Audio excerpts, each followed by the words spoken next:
Ceci est un livre audio autogénéré par Google. Partie 1. La Libération en marche, propagande et information. Les affiches de propagande britannique, 1940 à 1945.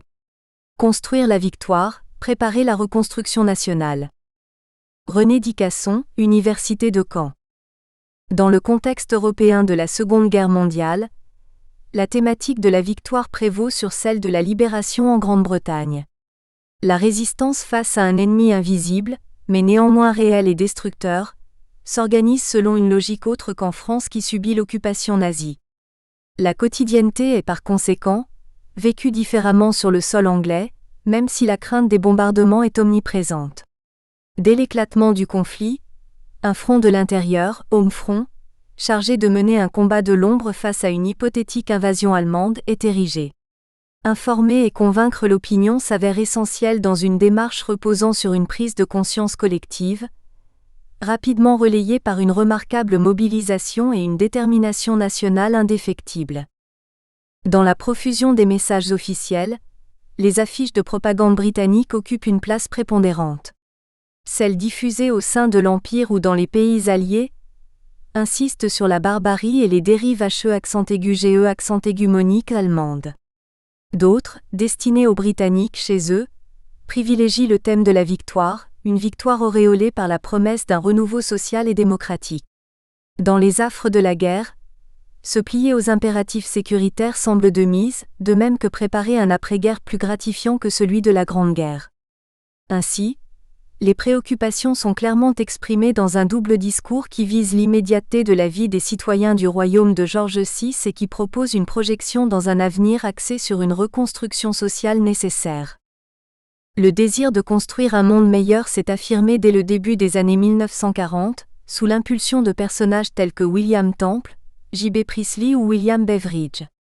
Suite à la morosité des années 1930 où prédominaient chômage et misère, hantés par le spectre de la Grande Guerre, les penseurs, puis les hommes politiques, s'étaient donné pour tâche de moderniser le pays, mission rendue possible par l'élaboration d'un programme de réforme extraordinaire devant déboucher sur une société modèle.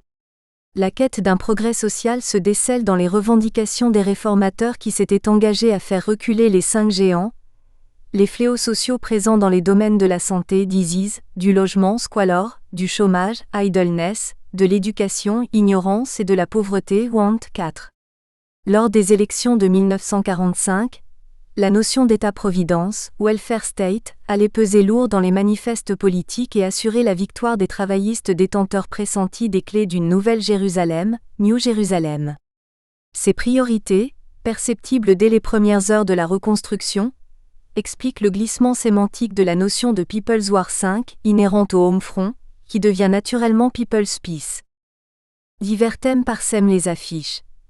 L'union et la solidarité afin de combattre l'ennemi, favorisant un sens de patriotisme et de loyauté, la nécessaire collaboration des femmes qui de femmes au foyer deviennent incontournables dans la vie active, et l'implication des Britanniques dans la gestion de leur quotidien.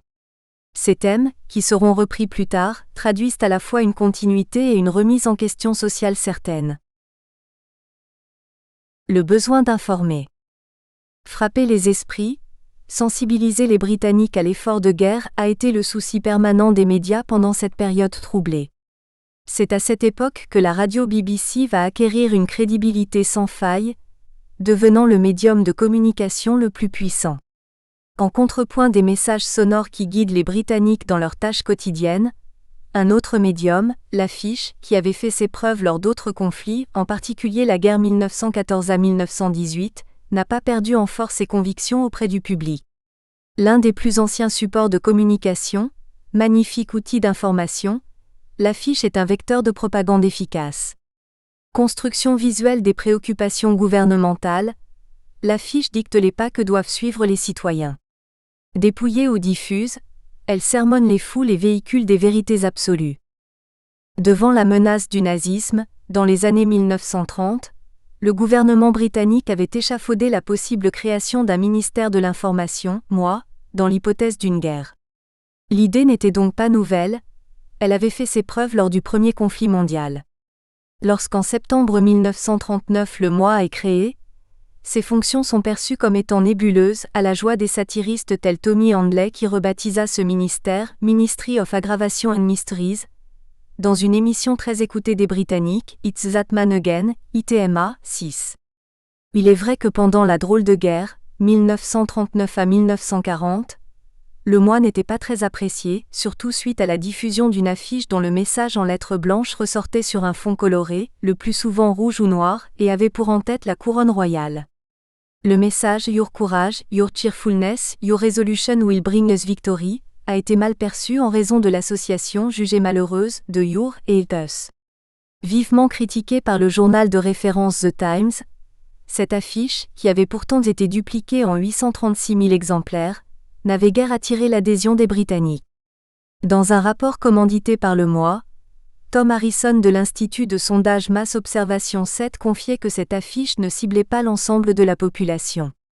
L'image de marque de ce ministère fut cependant rehaussée par la nomination en juillet 1941 de Brendan Bracken, qui rendit plus clair son rôle. Il fallait en effet diffuser de façon appropriée la politique gouvernementale soucieuse de maintenir le moral de la population et de stimuler l'effort de guerre 8. L'amateurisme apparent des débuts du mois, adoptant des discours moralisateurs contestés par la presse écrite, fut bientôt balayé avec la mise en place d'une cellule de renseignement, Home Intelligence Division, chargée de sonder l'opinion en présentant une image plus impartiale, plus objective de l'opinion publique britannique. Déjà, le pugnace Winston Churchill, Premier ministre d'un gouvernement de coalition, fervent patriote, avait, à l'occasion de son désormais célèbre discours du 13 mai 1940, déclaré devant la Chambre des communes qu'il n'avait pas d'autre programme à proposer que du sang, du labeur, des larmes et de la sueur. Le ton des campagnes d'information est orienté, l'effort de guerre est irrévocable. Tout allait être mis en œuvre afin, non seulement de braver l'ennemi, mais aussi de demeurer invincible, pour bâtir un Royaume-Uni encore plus fort. Ainsi, Churchill précisait encore dans cette déclaration audacieuse et clairvoyante que seule la victoire importait, quel qu'en soit le coût neuf. La production d'affiches a été à cette époque très prolifique. Provenant de divers ministères, anciens et nouveaux, les affiches couvrent des causes complémentaires à défendre.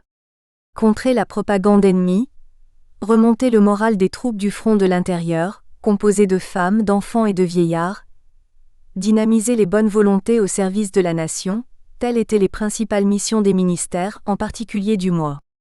L'imagerie, ouvertement propagandiste ou non, offre un moyen autre, plus ou moins discret, de conquérir le patriotisme des Britanniques et de façonner l'âme de la nation 10. Il est parfois difficile de connaître les dates de production et de diffusion des affiches, d'autant que le tissage informationnel est plus ou moins semblable de 1939 à 1945. Plusieurs aspects fondamentaux demeurent dans les messages, des composantes qui sont intimement liées et qui mèneront, de la vie officielle, à l'éclosion d'une société plus mûre, plus égalitaire, plus civilisée. L'effort, la valorisation du sacrifice est sous-jacent à tous les messages. Le sérieux des événements sont présentés avec sérénité mais non sans humour, car l'humour est une force de persuasion puissante. Le défi à relever était présenté avec bonne humeur, un brin de poésie et une bravoure tenace et inconditionnelle. L'effort, condition sine qua non de la victoire. Se mobiliser est le mot d'ordre qui va conditionner les Britanniques tout au long du conflit. Chez eux, les Britanniques doivent se comporter avec méthode et discipline et se plier à la férule gouvernementale.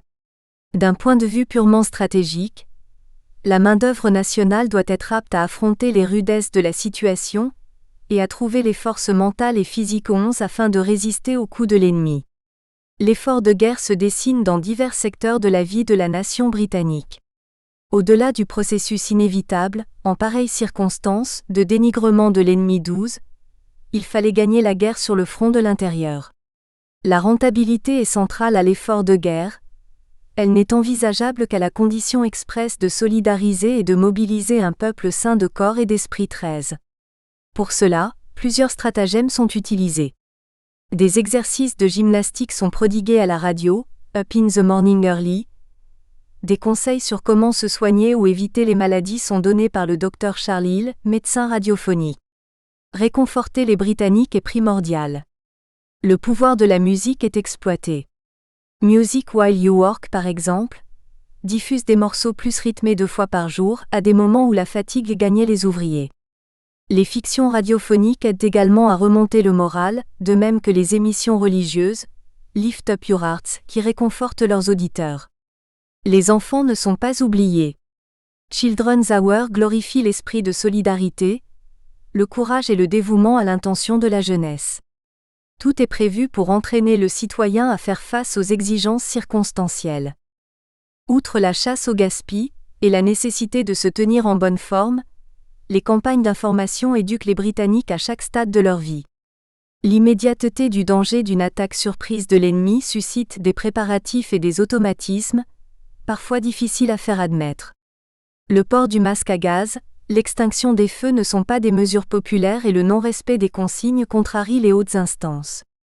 Redoubler les initiatives d'information est un impératif et les concepteurs d'affiches s'ingénient à trouver le bon ton afin de convaincre le plus grand nombre. L'hygiène de vie régule les comportements de la population. Ainsi, des messages tels que toux et rhume provoquent des contagions. Attrapez les germes dans vos mouchoirs, aidez la nation dans sa lutte pour préserver la bonne santé de tous, apparaissent. Prendre bien soin de soi devient un acte solidaire. Tout est prétexte à l'effort de guerre. Une prise en charge personnelle soulage la nation de bien des maux. La maladie doit être éradiquée car elle signifie arrêt de travail. L'affaiblissement physique est néfaste car synonyme d'une moins grande productivité. Une insistance sur les causes et les effets ponctue les messages.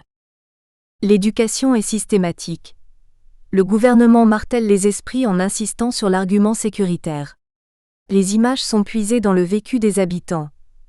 Le retour du mari bien-aimé est rendu possible grâce aux précautions prises pour éviter de parler de faits qui, quoiqu'anodins en apparence, peuvent mener à une menace pour les proches des familles et par extension pour l'ensemble du pays. La prudence sauve des vies, de retour chez lui car personne n'a parlé, rappelle une affiche. Des exemples précis sont divulgués. Ainsi, un individu qui converse sans contrôle devient un meurtrier en puissance. L'équation elle a parlé, ceci est arrivé, juxtaposée sur 2 photographies, l'une montrant 2 amis dans un salon de thé, l'autre illustrant le naufrage d'un navire, appuie cette triste vérité. Certes, les pronoms personnels changent, il peut s'agir d'un slogan visant les hommes, et talked. This happened, ou les amoureux, say talked. This happened. L'impression qui se dégage de ces affiches est d'être constamment épié, espionné et dénoncé. Le mal est omniprésent, insoupçonnable, indécelable. La méfiance est pointée dans les nombreuses affiches de l'interminable série Careless Talk Live. Les rapports humains, surtout sur le ton de l'intimité ou de la confidence, sont potentiellement dangereux. C'est pourquoi plusieurs affiches montrent des couples apparemment heureux d'être ensemble avec pour légende « Ne le dites à personne, pas même à elle, tel nobody, not even her ». La tragédie est latente, il ne faut pas la provoquer. Rester sur ses gardes est une obligation, un devoir national. Le gouvernement, qui s'adresse à chacun, a recours à un va-et-vient continuel entre l'implication individuelle et l'engagement collectif. Un guidage serré se manifeste jour après jour, on n'a pas peur de rappeler des évidences. Des exemples d'indices précieux pour l'ennemi, en cas d'arrestation, sont énumérés. Pour ne pas être facilement identifié, il faut se déplacer les poches vides. Tout détail peut être lourd de conséquences. Les habitants sont invités à ne pas porter sur eux lettres, billets de train, pièces d'identité, journaux intimes. Les communications téléphoniques, les conversations dans les lieux publics, la correspondance peuvent être interceptées et causer des préjudices sérieux. Il peut vous en coûter une vie, réfléchissez avant d'écrire, dit un slogan. Les lettres circulant entre les militaires et leurs familles subissent aussi un contrôle strict et l'autocensure s'applique à chaque instant dans un réflexe d'autodéfense. Pendant la pénible période de l'évacuation, le gouvernement s'évertue à convaincre les mères d'envoyer leurs enfants dans des familles d'accueil à la campagne. Laissez-les partir, donnez-leur la chance d'être plus en sécurité et en meilleure santé, est l'incitation adressée aux mères que l'on responsabilise. Les affiches sont sombres. L'une montre par exemple des enfants blottis contre un mur de briques, assis sur le sol, les yeux emplis d'effroi. Pour donner une tonalité plus réaliste, les photographies sont en noir et blanc. Une autre affiche présente un décor dévasté suite à un bombardement, d'où ressurgit miraculeusement une mère portant un bébé dans les bras, entourée de 2 jeunes enfants visiblement effrayés. Il est aussi précisé dans les affiches que s'occuper des réfugiés est un devoir national, auquel il semble difficile de se soustraire. Les messages adoptent divers tons qui vont de l'invective à la mise en confiance. Il semble impensable de ne pas être séduit par un discours visant à protéger les enfants, symbole de l'avenir du pays. Pour autant, déchirement et émoi s'instaurent au sein de bien des familles, même si les images des enfants souriant devant les caméras ne traduisent pas toutes les souffrances d'une séparation parfois déchirante. 14. Mais le remords plane à l'idée de ne pas avoir accompli le bon geste, le geste qui sauve, et les familles obéissent à l'urgence impérieuse. Survivre signifiait, entre autres, protéger les plus vulnérables, se maintenir en bonne santé, recycler les déchets, être vigilant, ne pas être dépendant d'autres nations pour s'alimenter et ne pas divulguer des informations susceptibles d'aider l'ennemi.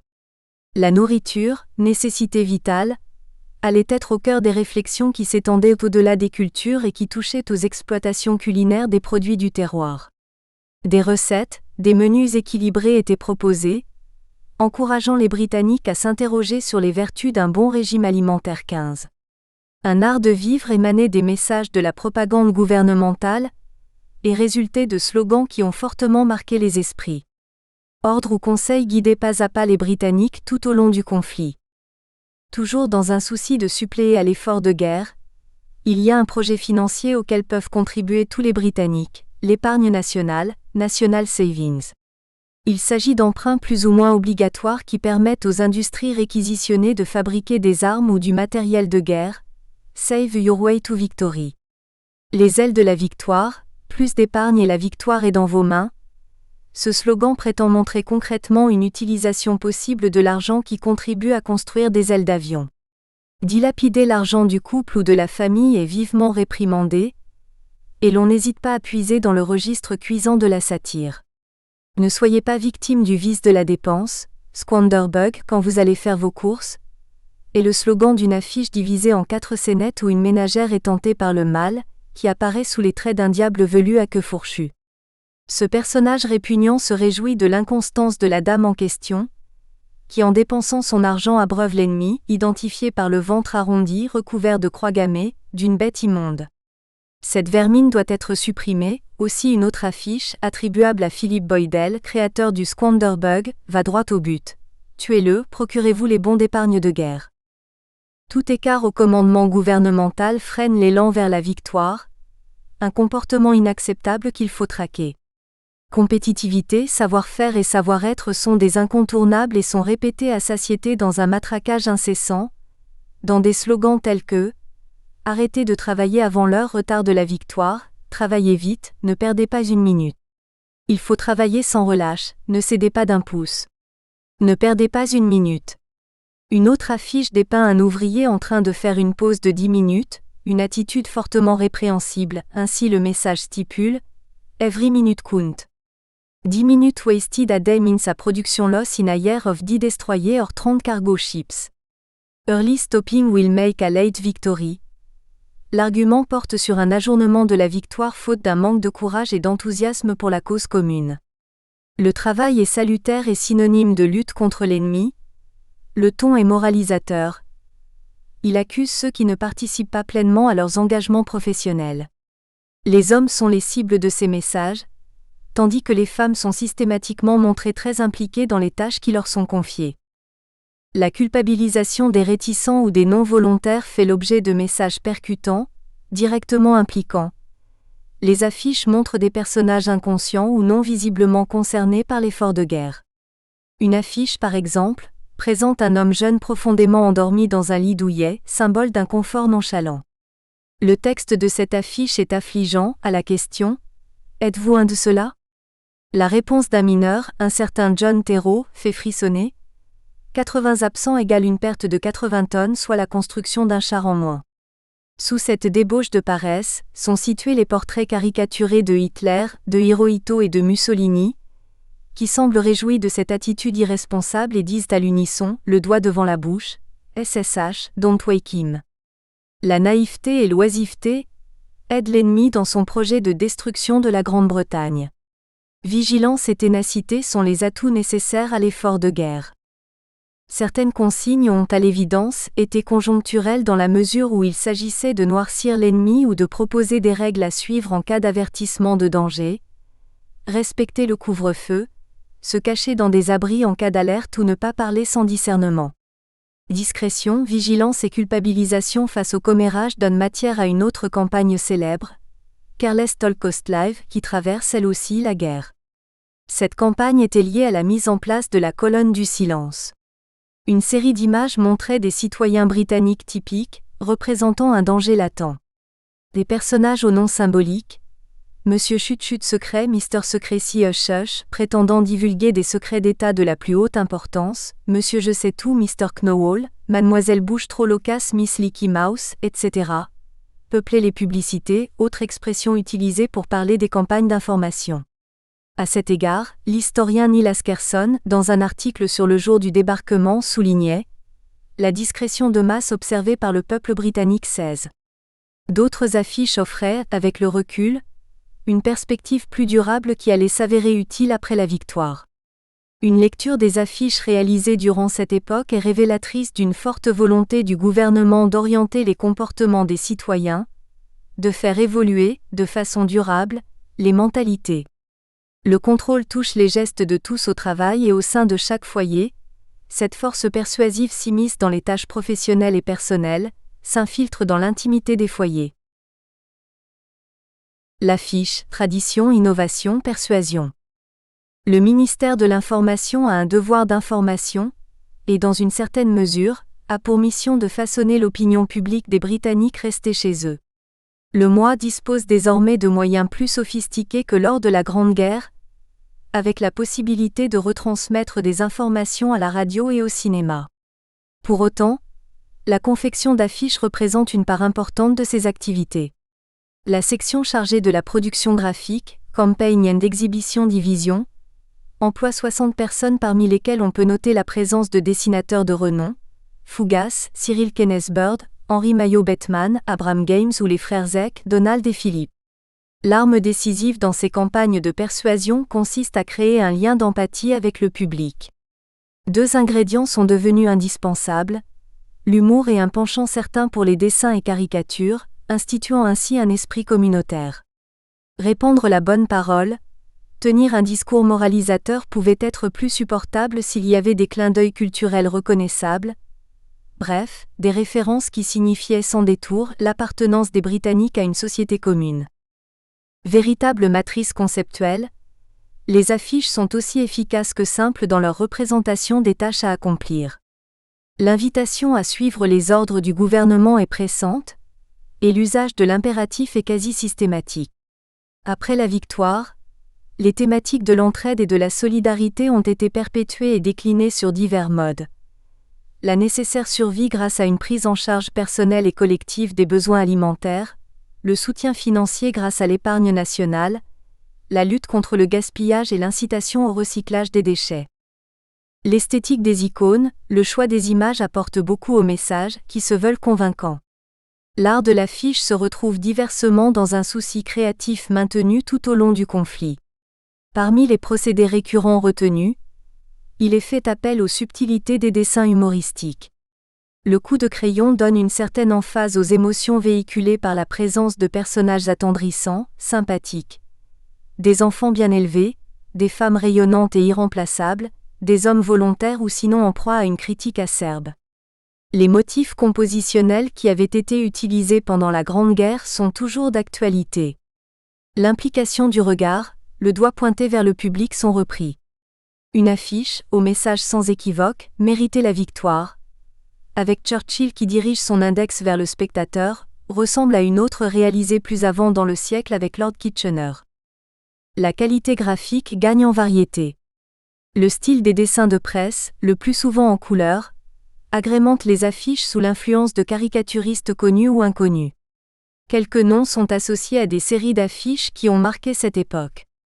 L'on se souvient ainsi d'une série sur le recyclage des déchets, où le satiriste Strub crée des personnages sympathiques qui prennent corps grâce aux matériaux qu'ils symbolisent. 3 figurines sont récurrentes: Rags, les vieux chiffons, Bones, les os, Paper, le papier. Fougas laisse une autre empreinte.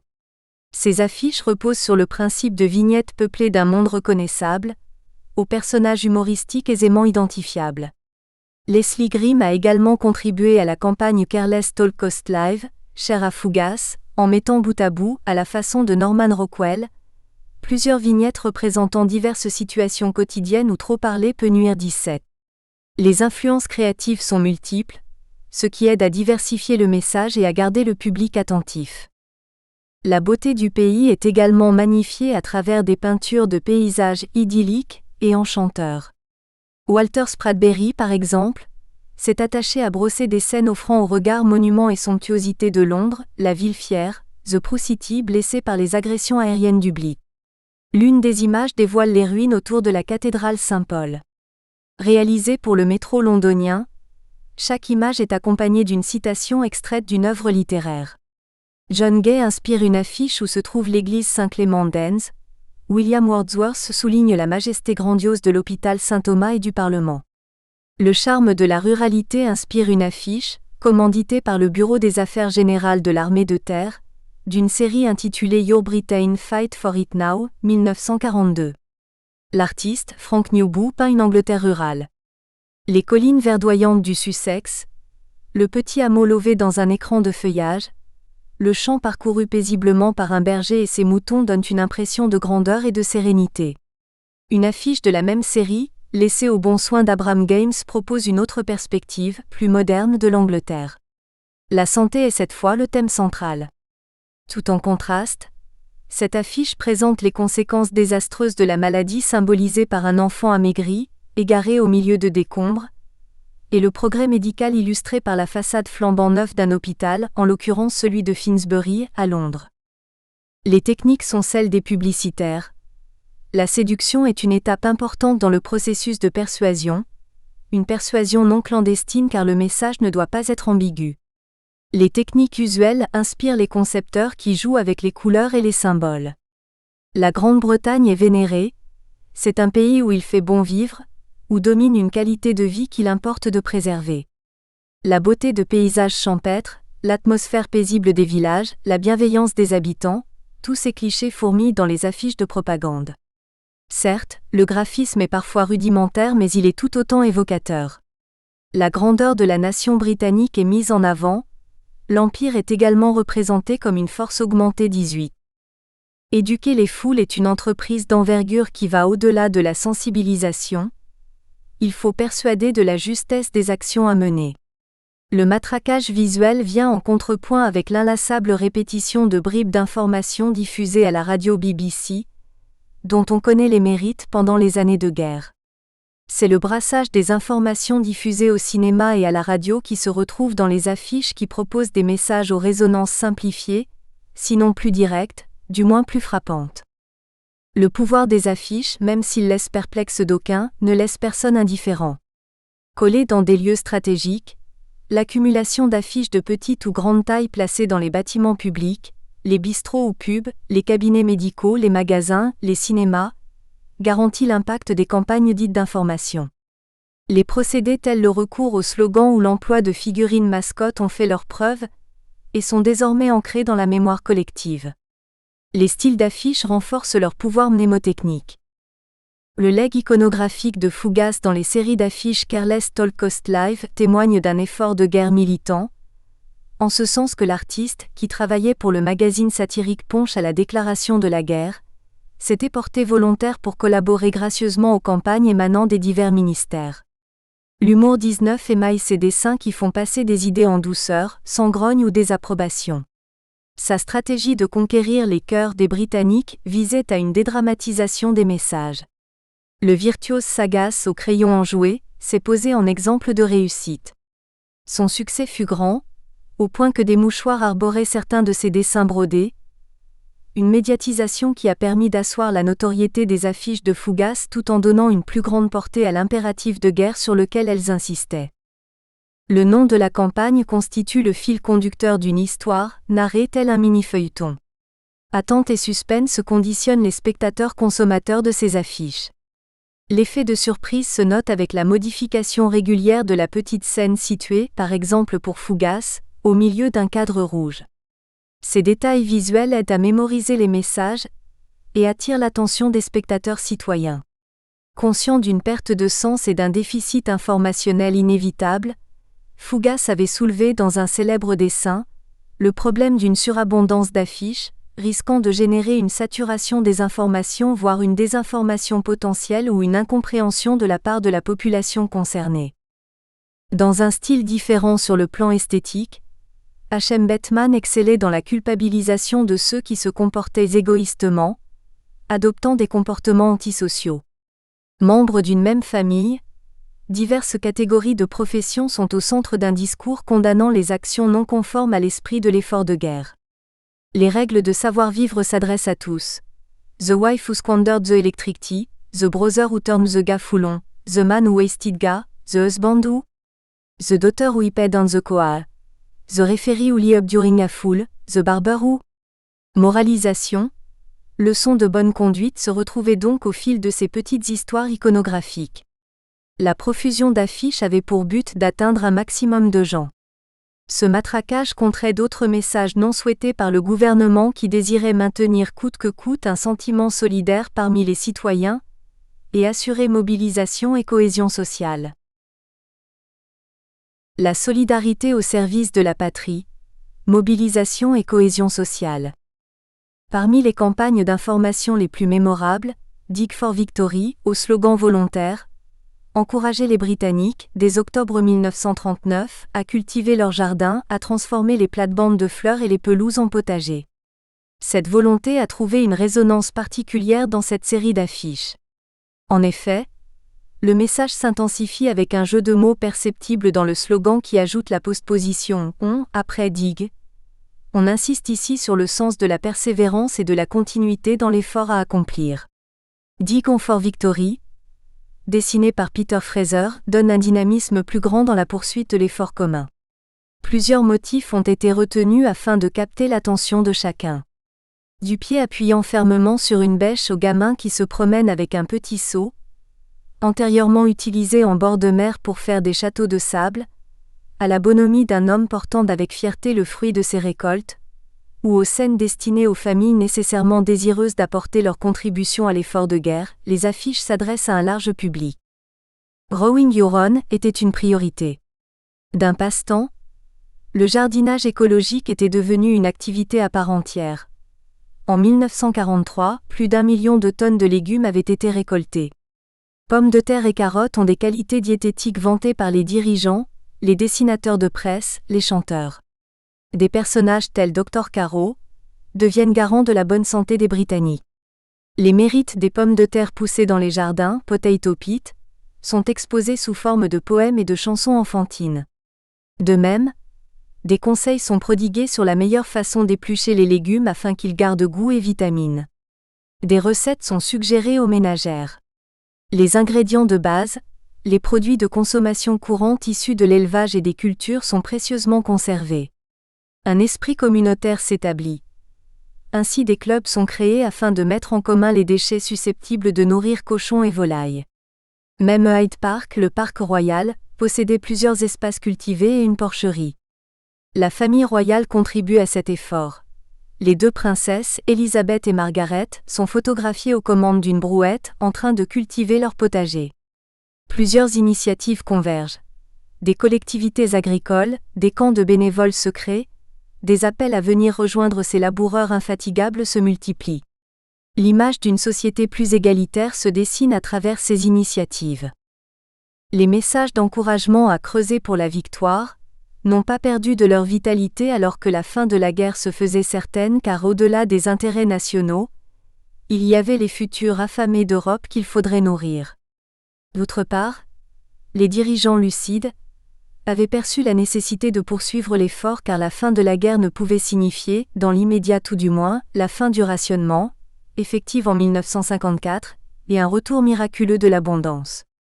Véritable phénomène social qui a perduré bien après la fin des hostilités, l'engouement, obligatoire au départ, des Britanniques pour le jardinage se chiffre en 1945 à la possession d'un lopin de terre de pas moins d'1,5 million de Britanniques.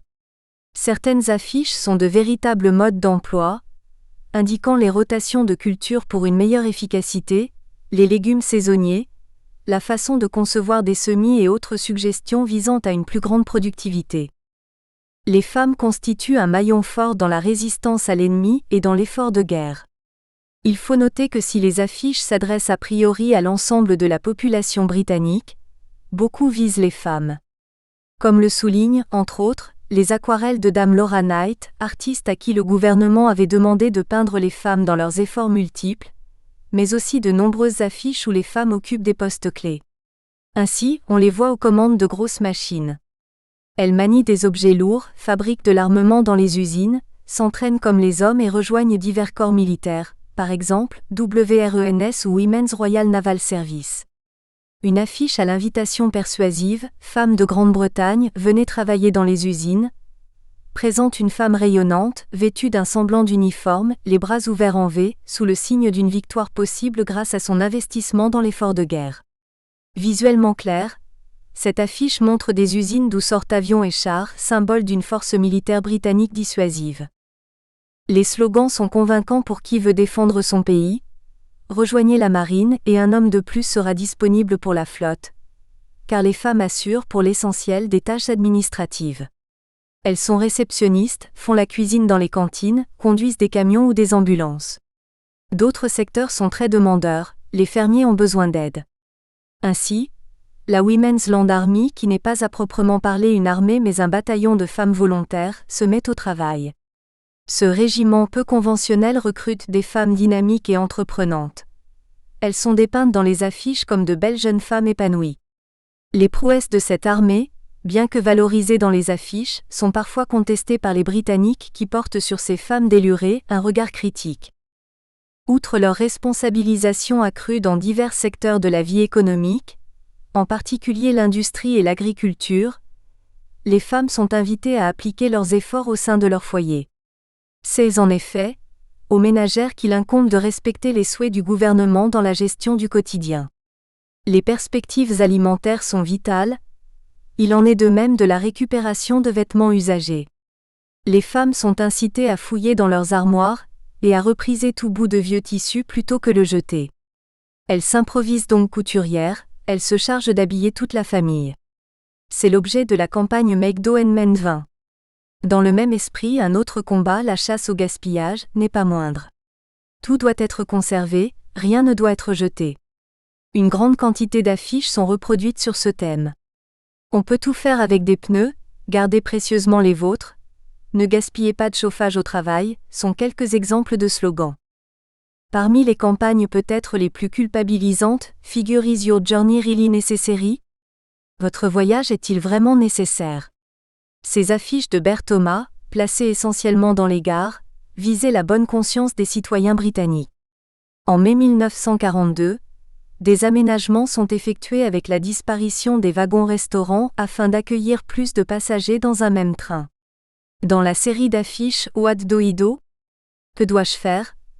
Le mois abordait la question des voyages d'agrément à destination de quelques villégiatures.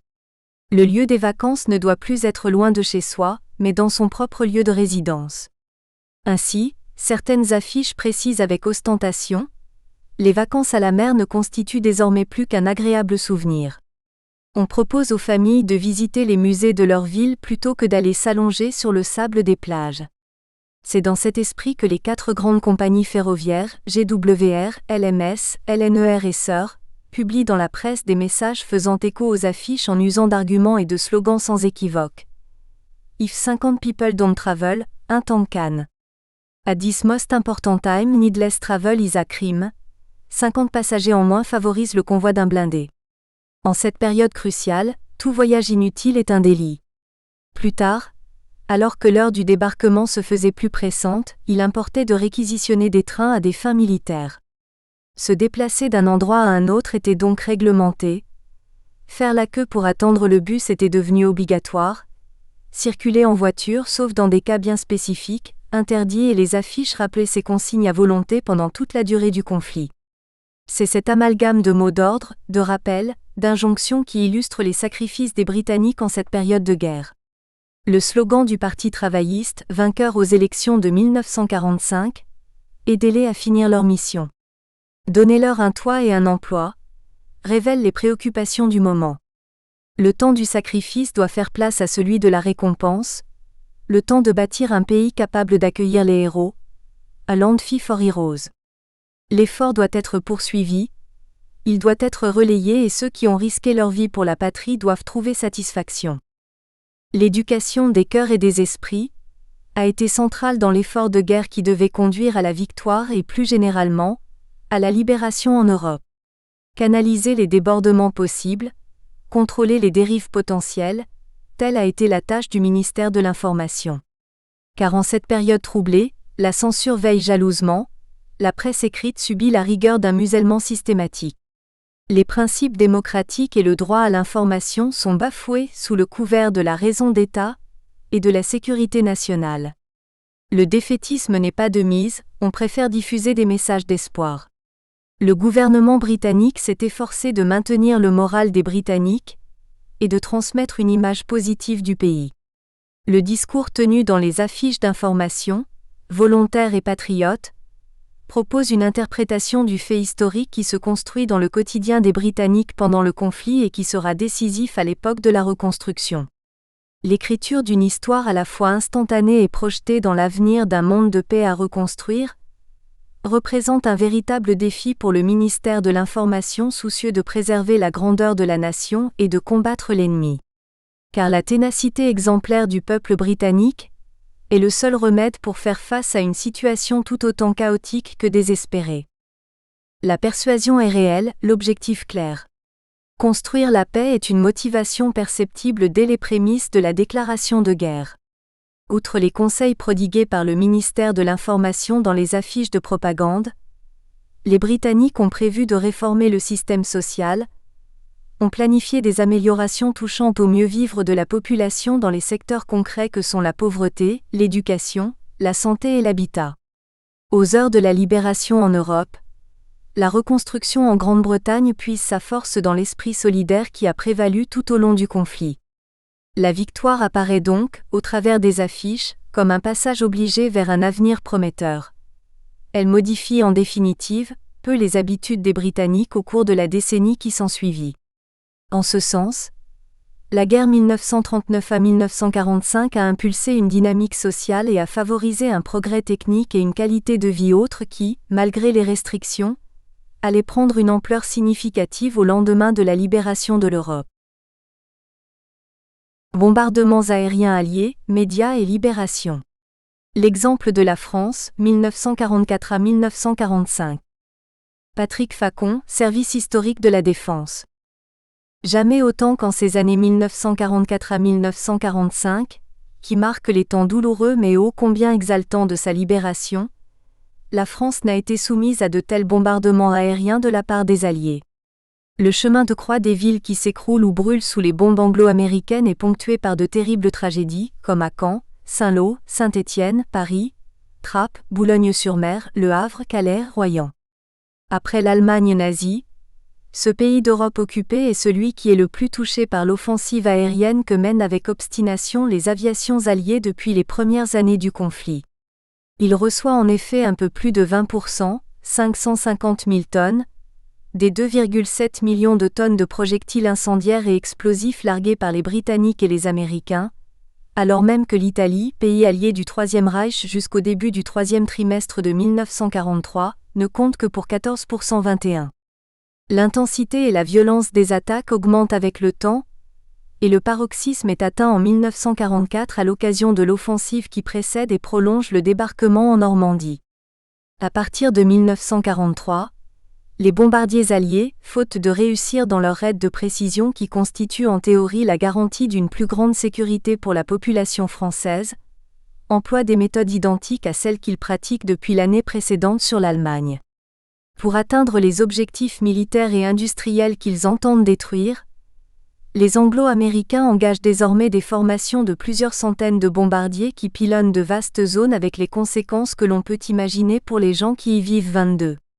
À la fin des hostilités, Les morts et les blessés se comptent par dizaines de milliers, les agglomérations sinistrées par centaines et le nombre des immeubles détruits ou devenus inhabitables dépasse les 200 00023. Les pertes subies par la population civile atteignent, selon certains documents officiels de l'époque, 928 tués et blessés en 1940, 3034 en 1941, 8376 en 1942, 21 036 en 1943 et 84 433 pour les 8 premiers mois de 1944-24. À la fin du mois d'août de cette année, au moins 117 807 Français ont péri ou ont été atteints plus ou moins grièvement par les bombes alliées 5. Les estimations en tués du fait des bombardements, proches de 50 000, dont 36 000 pour la seule année 1944, sont révisées à la hausse au cours des années qui suivent la fin de la guerre pour être portées à plus de 70 000, soit 11,6% des pertes directes, environ 600 000, liées au conflit. 25. Pour les Français, la période de la libération est donc marquée, qu'on le veuille ou non, par bien plus de destruction, de deuil et de bombardements que le reste des hostilités. Aussi les attaques aériennes qui précèdent l'avance des Alliés en des temps où la joie d'être enfin libre devrait l'emporter, constitue-t-elle un sujet d'interrogation de première importance pour l'historien. Par-delà les enjeux stratégiques et militaires liés à ce phénomène, se dégage un certain nombre de questionnements politiques, idéologiques et mémoriels à la fois fondamentaux et passionnants. Il n'est certes pas question de les aborder tous dans le cadre de cette communication, mais la problématique générale du colloque dans lequel se situe cette dernière ouvre un champ d'investigation nouveau et intéressant. À lire la presse et les discours du temps, à analyser les affiches et les tracts, à consulter les archives des services d'information, quelques lignes de force se dégagent qui révèlent la véritable guerre que se livrent d'une part la propagande de Paris et celle de Vichy, d'autre part celle des Alliés et de la résistance extérieure et intérieure. Une guerre dont la cible et l'enjeu résident dans la conquête du cœur et de l'esprit d'une population qui meurt et qui souffre sous les bombes. L'enjeu est d'autant plus crucial que, comme Pierre Laborie le montre, les bombardements viennent en deuxième place dans les préoccupations et les craintes des habitants de Montpellier et Toulouse, tout de suite après les problèmes liés au ravitaillement 26. Ces deux villes étant assez éloignées des régions où les Alliés mènent leur raid aérien avec le plus d'intensité, force est de se demander de quel poids le phénomène pèse en Normandie, en Picardie, en Bretagne et en d'autres lieux beaucoup plus exposés. Cette approche, car il ne s'agit que d'une approche, serait évidemment incomplète si elle n'abordait l'affaire dans sa pleine et entière dimension, en l'accompagnant d'une réflexion sur les traces que cette grande épreuve a laissées dans la mémoire collective des Français et le profond sentiment de rancœur et de méfiance que, malgré la reconnaissance et l'attachement portés aux Anglo-Américains, l'on découvre parfois. De Vichy à Paris, dénoncer un crime. L'exploitation politique et idéologique des attaques aériennes alliées prend sa véritable dimension au lendemain de l'important bombardement de mars 1942 sur Boulogne-Billancourt. Elle se traduit par des interventions directes du maréchal, à travers un certain nombre de discours prononcés jusque dans les semaines qui précèdent la libération du territoire métropolitain. Elle apparaît dans les meetings ou les déclarations radiophoniques des grandes figures du régime de Vichy, ou du collaborationnisme. La presse se fait également l'écho du phénomène et lui consacre, à partir de 1943, une part de plus en plus large. Les journaux maréchalistes ou ceux que contrôlent les autorités d'occupation médiatisent de plus en plus les bombardements. Le Petit Parisien consacre ainsi toute une première page au raid de mars 1942 sur Boulogne-Billancourt, et une autre encore à l'attaque d'avril 1943 sur Paris.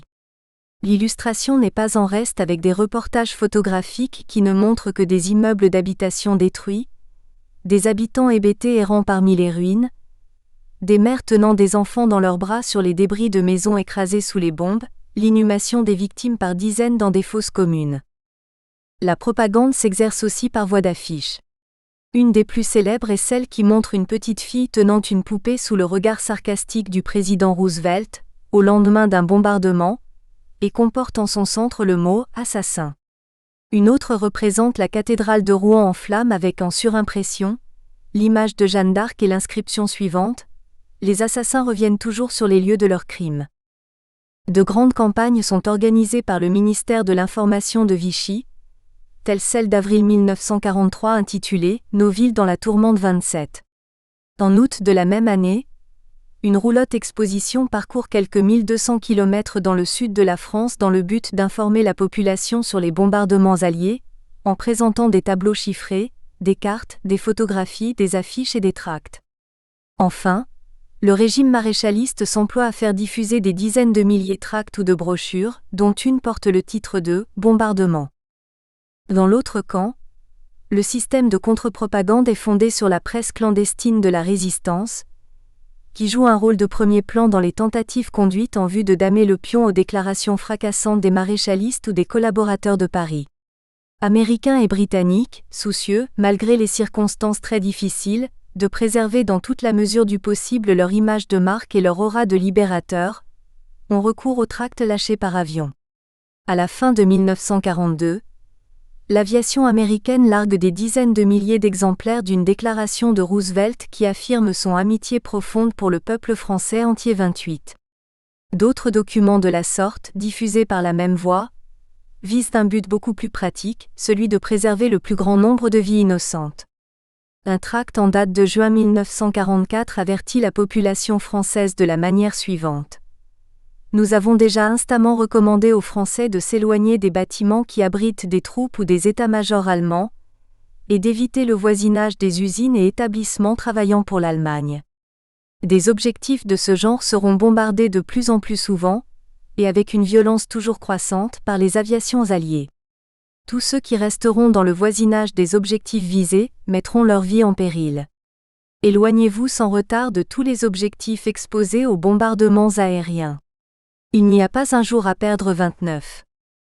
Sans doute n'est-il guère étonnant que l'occupant et les Français qui le servent, sans parler du régime maréchaliste, n'aient manqué aucune occasion d'exploiter sans aucune vergogne les bombardements alliés pour capter l'opinion ou la retourner en leur faveur. Cette démarche est d'autant plus importante et nécessaire pour Vichy ou les collaborationnistes, que la majorité des Français s'est éloignée du pétainisme et des thèses développées par la Révolution nationale, ou se méfie des idées pro-nazies et fascisantes qui filtrent de Paris. Dans les attaques menées d'abord par la Royal Air Force, ensuite par les aviations britanniques et américaines, les propagandistes discernent le moyen de dresser une population jugée trop attentiste contre les Alliés. Toutefois, les méthodes, selon que cette entreprise est menée par Vichy ou Paris, diffèrent très sensiblement. Dominique Rossignol évoque une faiblesse de la propagande maréchaliste, non dans le manque de maîtrise des techniques employées, mais dans le fond même de son interprétation. La scission entre les deux propagandes, celle de Vichy et celle de Berlin, est nette à propos des bombardements. Vichy a un regard passif sur l'événement. Il présente la réalité des ruines, montre les incendies, photographie les atrocités en les grossissant, filme les obsèques, avive l'exécration pour les auteurs, les soi-disant libérateurs. Toute l'information allemande, par contraste, s'inscrit dans un programme idéologique d'emblée fondé sur les lois biologiques hitlériennes et canalisé par la propagande 30.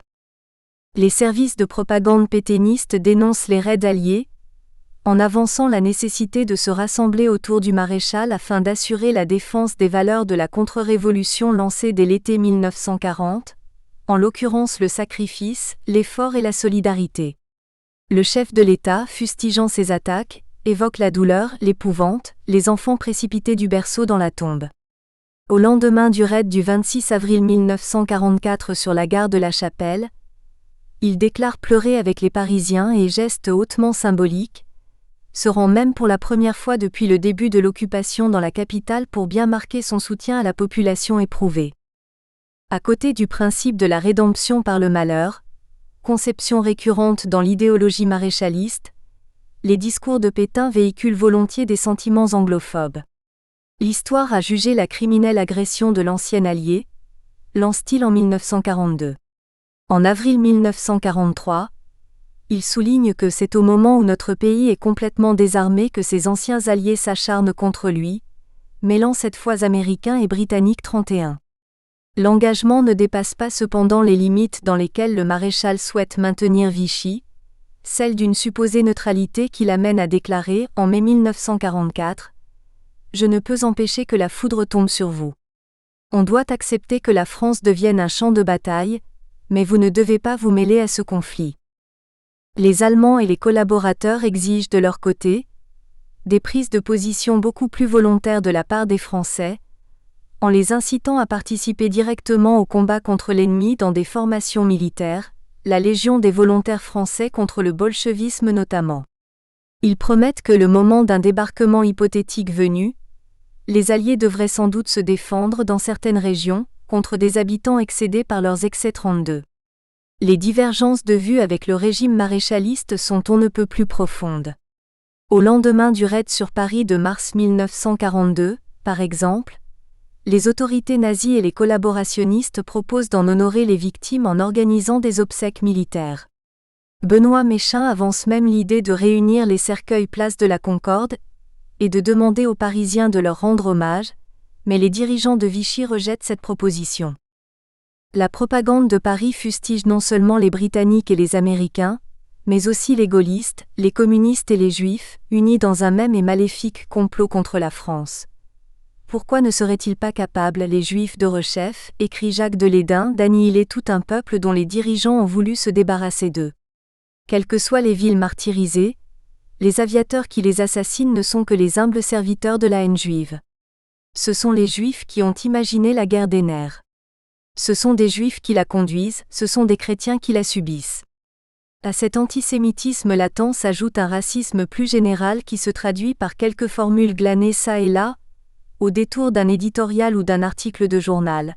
Sans doute, écrit le même Lédin, les Noirs qui composent en partie les équipages des bombardiers américains meurtriers passeraient difficilement pour des amis de la race blanche.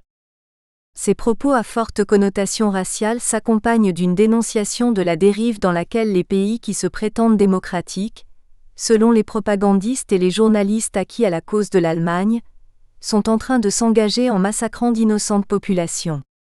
Lédin par exemple, claironne avec emphase. Le chemin se raccourcit qui séparait il y a encore 3 ans les tueurs bolcheviques des soldats des démocraties 35.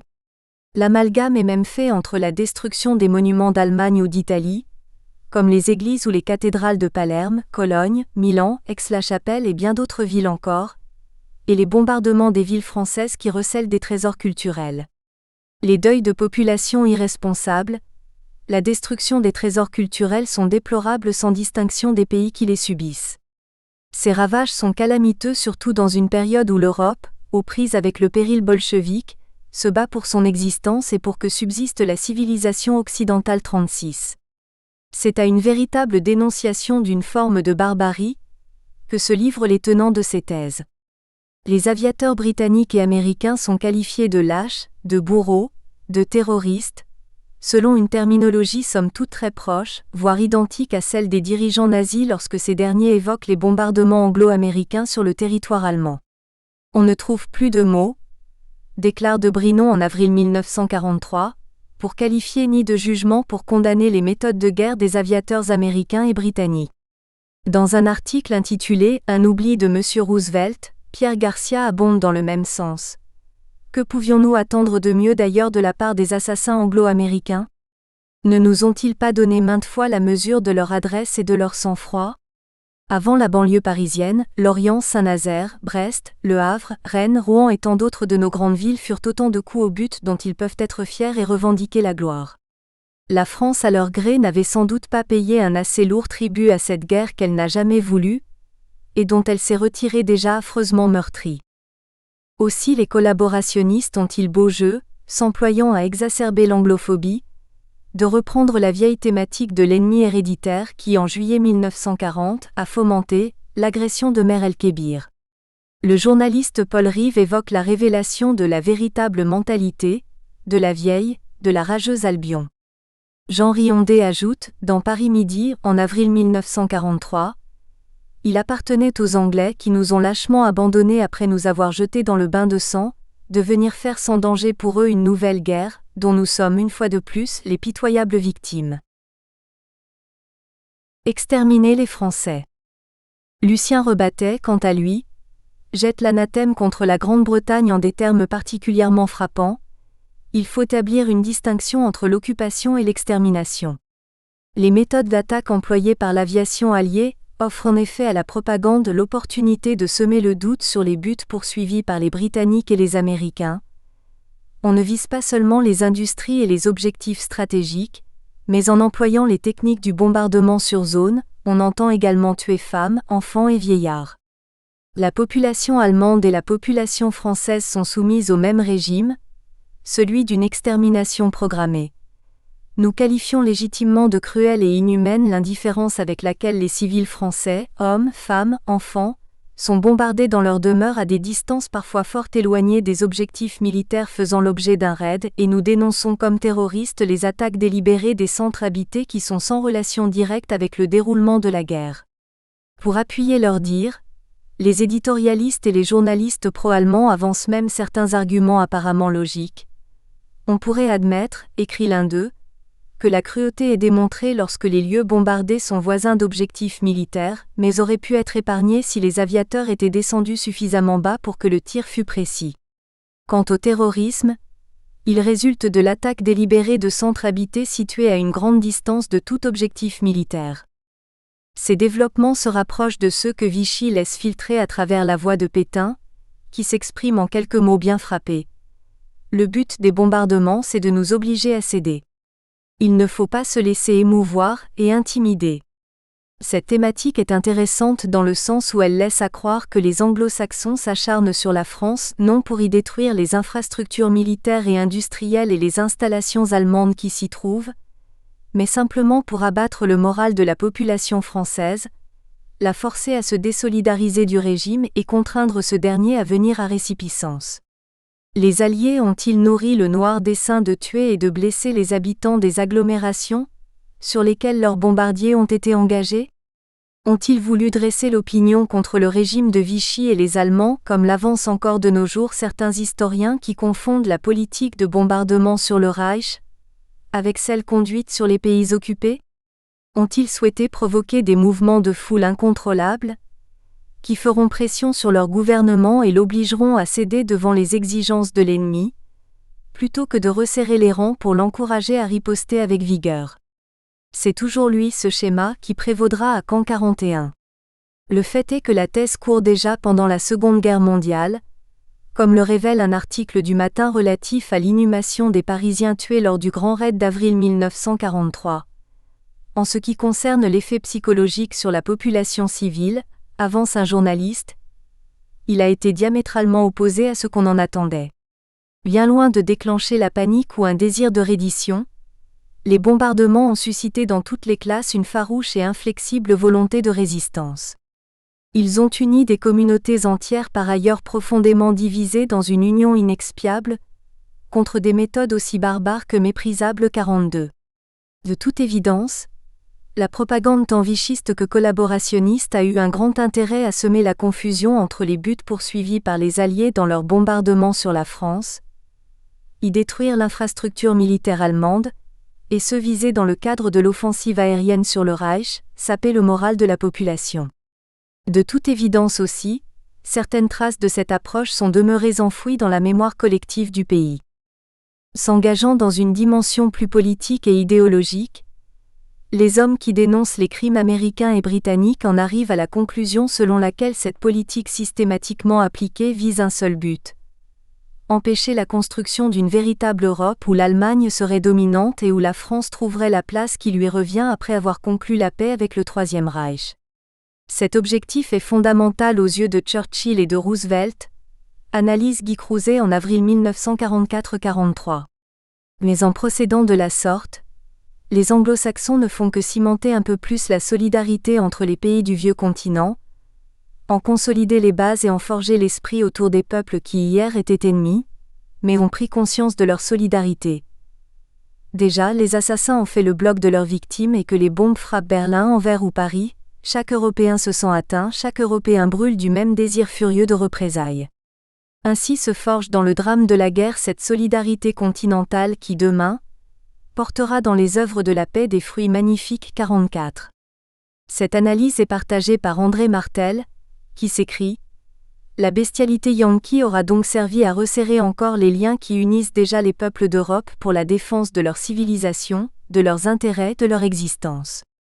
L'agression américaine cimentera l'unité du continent. Nous lui devrons, nous, Français, d'avoir puissamment contribué à ouvrir les yeux de nos concitoyens. Nous lui devrons un retournement complet de l'opinion publique. Au même titre que celle des autorités de Vichy ou des collaborationnistes parisiens, la résistance intérieure s'applique à convaincre la population de prendre parti, de se joindre à elle pour lutter contre l'occupant et le régime du maréchal.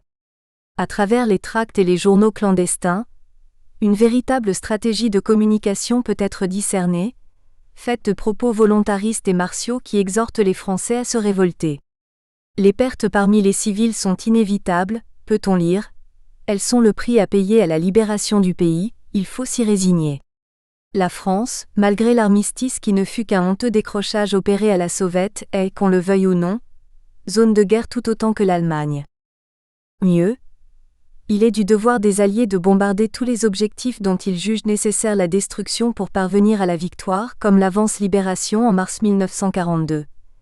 Les Anglais avaient parfaitement le droit, disons plus, le devoir, d'effectuer ces bombardements, ceux des usines Renault, explique ce journal clandestin de la Résistance. Ces usines de banlieue travaillaient pour l'Allemagne, fabriquant non seulement des camions militaires, mais des moteurs d'avions et des tanks. Les tanks Renault sont depuis longtemps en service sur le front russe. Les Anglais enfin recommenceront, et il nous faut souhaiter et désirer qu'ils recommencent le plus souvent possible, non seulement en zone occupée mais aussi en zone dite libre. Partout où par la faute criminelle de Vichy, nos usines travaillent au service de l'ennemi. Il faut le souhaiter parce que c'est la condition essentielle de la victoire, que partout la RAF vienne porter atteinte au potentiel militaire de l'ennemi 46. La presse de l'ombre discerne aussi dans les attaques aériennes l'occasion de faire prendre conscience aux Français d'entrer enfin dans la lutte, de sortir de l'attentisme dans lequel elle semble se complaire. Pendant trop longtemps, peut-on lire, l'opinion française, même parmi nos amis, a vécu dans l'illusion d'une provisoire sécurité. Nous avons fait des vœux pour la victoire des Alliés, parfois avec le secret espoir qu'elle vienne par miracle, sans que nous n'ayons rien à faire pour cela. Nous avons cru qu'il nous suffisait de supporter nos petits tracas de chaque jour et nos restrictions alimentaires, en laissant les autres combattre et mourir pour nous. Cette attitude égoïste doit laisser la place à la prise de responsabilité et à l'engagement dans le combat. Les Français doivent apprendre à mourir pour leur liberté, et les bombardements constituent donc bien aux yeux des résistants une sorte d'électrochoc salutaire. Leur propagande n'hésite guère à assimiler les victimes des bombardements alliés à des soldats morts au champ d'honneur pour que vive la France. À ce propos, la Grande Guerre constitue une référence historique qui permet de comparer les habitants des villes tués ou blessés par les bombes anglo-américaines aux hommes, femmes et enfants qui, vivant dans les villes proches du front en 1914 à 1918, comme Reims par exemple, ont été victimes des obus allemands. La justification des attaques menées par l'aviation alliée, les résistants la trouvent tout simplement dans le fait que les usines bombardées travaillent pour le compte des Allemands, que les ports et leurs abris de sous-marins doivent être détruits pour permettre le succès du camp de la liberté. Dans un travail habile de contre-propagande, les pertes subies par la population sont imputées à l'incurie et à l'impéritie des autorités de Vichy, accusées de n'avoir pas pris les mesures nécessaires pour protéger les Français. Les traîtres de Vichy, peut-on lire, ne font rien. Ils veulent des victimes pour les besoins de la propagande, et ils préfèrent déporter les travailleurs en Allemagne plutôt que de les employer en France pour les besoins de notre pays 47. Interprétation et mémoire collective. Force est de s'interroger, pour en terminer, sur l'impact que cette guerre des propagandes qui a pour objet les bombardements alliés produit, de 1940 à 1945, dans l'esprit des Français. Quelles traces laisse-t-elle dans la mémoire collective, à supposer qu'elle en ait laissé? Certes, l'image de la libération est loin de correspondre à celle qu'a véhiculée le train du ministère de l'Information de Vichy, celle M. Lapoire, qui, après s'être réjoui des attaques aériennes anglo-américaines, se retrouve dans la tombe lorsque le pays est vidé de ses occupants, tués par les mêmes bombes alliées. Certes, Britanniques et Américains n'ont pas libéré un immense cimetière comme la propagande vichiste l'a laissé entendre en 1942. Autant qu'on le sache, Roosevelt tout comme Churchill ont été animés par le souci d'éviter de trop lourdes pertes parmi la population. Aussi les équipages ont-ils été invités à frapper leurs objectifs avec la plus grande précision, en s'entourant de toutes les précautions possibles. Qui aurait pu toutefois garantir qu'aucun Français ne tomberait jamais sous les raids anglo-américains? Quand on connaît les aléas de la guerre et ceux qui sont liés à des attaques aériennes dans lesquelles des centaines d'appareils sont impliqués? L'idée selon laquelle tout devait être fait pour préserver la vie des soldats alliés, en prévision du débarquement en Europe, a très nettement prévalu dans le camp anglo-américain.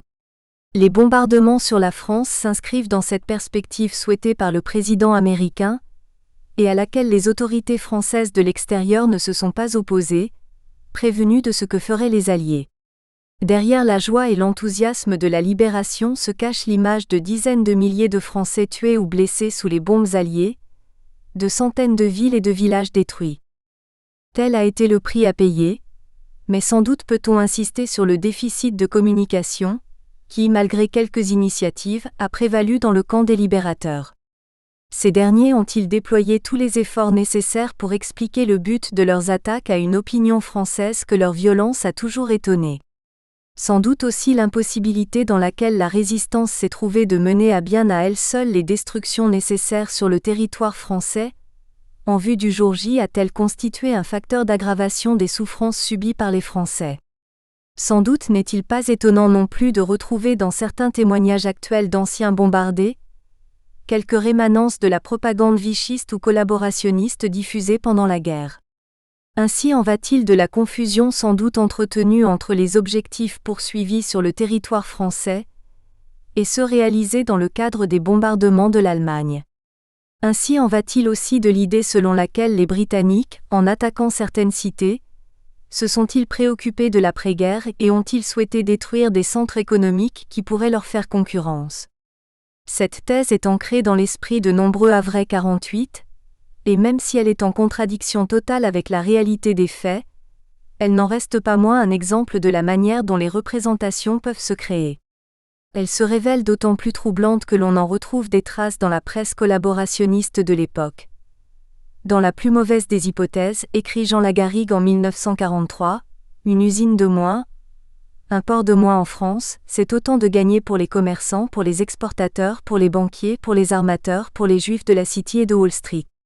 C'est pour demain de la concurrence en moins 49. Certes, chaque bombe qui tombe rapproche les Français de l'heure de la libération, comme le proclament les feuilles de propagande de la résistance, mais un tel propos n'en doit pas moins être nuancé. Les bombardements alliés sur la France semblent avoir laissé des cicatrices profondes, qui ne sont pas tout à fait refermées.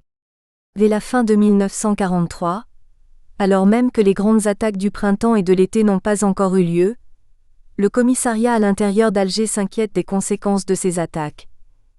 Il est permis sans doute d'avancer que l'opinion publique française, qu'elle soit bonne ou mauvaise, ne modifiera en rien la marche du conflit et qu'une fois délivrée, la population oubliera vite ce passé désagréable. C'est fort possible et même probable. L'expérience néanmoins démontre que ce genre de semences germe plus tard. Et nous pensons qu'il n'est de l'intérêt de personne de rendre ce peuple xénophobe. Il est sincèrement anti-allemand. Il a été dans certaines de ses parties anti-anglais et un fort contingent de la population l'est encore. Il est en train de devenir anti-américain. Ce sont des mouvements d'humeur qui peuvent laisser des traces, lesquels ne manqueront pas d'être exploités plus tard et de gêner l'établissement d'une paix durable dans le monde. La méfiance est née. Elle se manifeste sur divers plans. Déjà, on rencontre des patriotes sensés qui se demandent si ces raids mis sur le compte des nécessités militaires ne visent pas à une destruction systématique de l'industrie française à l'avantage des exportateurs américains. Que ces calculs soient vrais ou faux, importe peu ici. En les leur prêtant, le public que cherche à contaminer une propagande exploitant les avantages d'une politique réaliste, en arrive à douter de l'idéalisme dont témoignent dans leurs discours nos amis anglais et américains. Cela développe dans les masses un peu éclairées une espèce de scepticisme que nous estimons des plus dangereux, et qui aboutirait facilement à l'adoption de cette formule déjà chuchotée, alliés ou ennemis? Ils ne valent pas mieux les uns que les autres, et notre sort est bien le cadet de leurs soucis 5 ans. Une arme de guerre. La radio nazie au moment de la libération, septembre 1944 au mars 1945. Muriel Favre, Deutsches Rundfunkarchiv, Wiesbaden, Institut d'histoire du temps présent. Bien qu'il soit au nombre des écrivains interdits par le nouveau régime, Erich Kästner choisit en 1933 de ne pas quitter l'Allemagne. Il est aux premières loges, 12 ans plus tard, pour assister à la chute du Troisième Reich. Le 2 mars 1945, il note dans son journal « Berlin. Il est 2 heures de l'après-midi. Depuis 10 heures ce matin, 4 à 5 000 avions ont survolé le pays. Puisque la défense antiaérienne est inexistante, les escadres de chasse peuvent voler en rase-motte et bombarder le réseau ferroviaire sans être gênés. Le massacre d'un ennemi sans défense, mais qui refuse de se rendre, n'est pas beau à voir. Une image ne me quitte pas l'esprit, celle d'un boxeur à bout de force. Il tombe, puis se relève, puis se retrouve de nouveau à terre. Pendant tout ce temps, il jette un regard vitreux en direction de son entraîneur, mais celui-ci, au lieu de jeter une serviette sur le ring pour mettre un terme au combat, lui crie « Continue. Donne-lui une gauche. » 51. On ne saurait mieux résumer la situation. Pour l'Allemagne, les derniers mois de la Seconde Guerre mondiale sont les plus meurtriers de tous. Depuis le débarquement en Normandie, les Britanniques et les Américains multiplient les raids aériens sur les villes. Les victimes se comptent par centaines de milliers, les logements détruits par millions. Au sol, le pays est pris en étau entre les troupes anglo-saxonnes et l'armée rouge. Les Occidentaux passent la frontière le 11 septembre 1944 et prennent d'Aix-la-Chapelle, l'ancienne capitale de l'Empire carolingien, le 21 octobre. Après avoir été freinés en décembre par une contre-attaque de la Wehrmacht dans les Ardennes, ils lancent en février 1945 leur dernière grande offensive sur le Reich. Tandis que les Britanniques avancent au nord et les Français au sud, les Américains s'emparent des villes de l'Ouest puis de celles de Basse-Saxe, de Thuringe et de Bavière. Pour leur part, les Soviétiques atteignent la Prusse orientale en octobre 1944. Arrêtés eux aussi par la Wehrmacht, ils doivent attendre le mois de janvier pour reprendre l'offensive. Königsberg, Kaliningrad tombent le 29 janvier, Breslau, Wrocław à la mi-février. Américains et Soviétiques font leur jonction à Torgau, sur les bords de l'Elbe, le 25 avril. Pourquoi, dans ces conditions, l'entraîneur de boxe n'abrège-t-il pas les souffrances de son poulain en jetant l'éponge? Pourquoi Hitler exhorte-t-il les Allemands à se battre jusqu'à la victoire finale? L'historien Bernd Wegner a récemment remis en question la thèse selon laquelle le dictateur aurait agi par déni de la réalité 52. Selon lui, Hitler aurait su dès l'automne 1942, après l'échec de la seconde offensive allemande en Union soviétique, que la guerre était perdue, et n'aurait plus eu dès lors qu'un objectif, mettre lui-même en scène la fin du Troisième Reich. 3 raisons expliqueraient ce choix. Hitler, on le sait, avait été profondément marqué par la défaite de 1918, dont il pensait qu'elle était due non pas à l'impéritie du haut commandement militaire, mais aux troubles révolutionnaires qui avaient alors secoué le pays. Il aurait donc tout d'abord voulu éviter qu'un autre 1918 ne se produise. Cette fois-ci, aucune défaillance de l'arrière ne serait admise, la nation entière plongerait au fond du gouffre. Dans ce qu'elle permettait à la machine de mort de continuer à tourner dans les camps d'extermination, la poursuite de la guerre aurait par ailleurs représenté pour Hitler une condition essentielle à la réussite de la mission historique qu'il s'était assignée, la solution finale de la question juive. Dans le fil du mythe du crépuscule des dieux, enfin le Führer aurait cherché à transformer une défaite militaire en victoire morale. En consentant au sacrifice suprême, le sacrifice de soi, les Allemands obtiendraient la garantie d'entrer en héros dans l'histoire. Partant, Wegner voit dans la promesse de conduire l'Allemagne à la victoire le signe d'un profond cynisme. Hitler aurait cru que seul un chef à l'optimisme en apparence inébranlable était capable de s'attacher la population et l'entraîner dans sa chute.